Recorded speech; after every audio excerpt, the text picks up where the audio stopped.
சந்தானம் சொல்லியிருப்பார், இந்த 3 பேர் அவர் கூட ஒரு டீம் இருப்பாங்க.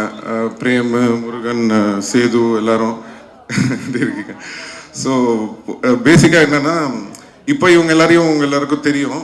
நான் சொல்றது வந்து மன்மதன் அந்த டைம்லலாம் வந்து சீன் பேசிடுவோம், பேசி முடிச்சுட்டு சந்தானம் கிட்ட ஓகே இதான்ப்பா இது டைலாக் இதுன்னு சொல்லிட்டு நம்ம இந்த கேஷுவலாக கேரவனுக்கு போவோம்ல, பார்த்தா தூரத்தில் ஒரு 3 பேர் நின்று பயங்கரமாக ஏதோ யோசிச்சுட்டே இருப்பானுங்க. யாரா இவனுங்க, யார் உள்ளே விட்டது, இவனுங்க பாட்டுக்கு ஒரு சைடில் நின்று ஏதோ பயங்கரமாக பேசிகிட்டு இருக்கானுங்களேன்னு சொல்லிட்டு ஃபர்ஸ்ட் ஒரு வாட்டி நோட் பண்ணிட்டு நான் போயிட்டேன்.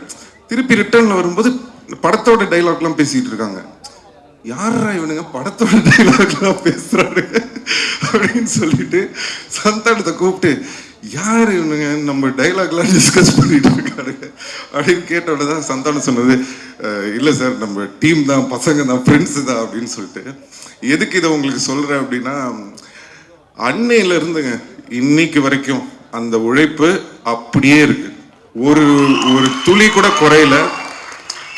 இந்த படம் வரைக்கும் அவங்க வந்து அந்த உழைப்பை வந்து தொடர்ந்து போட்டுகிட்டே இருக்காங்க.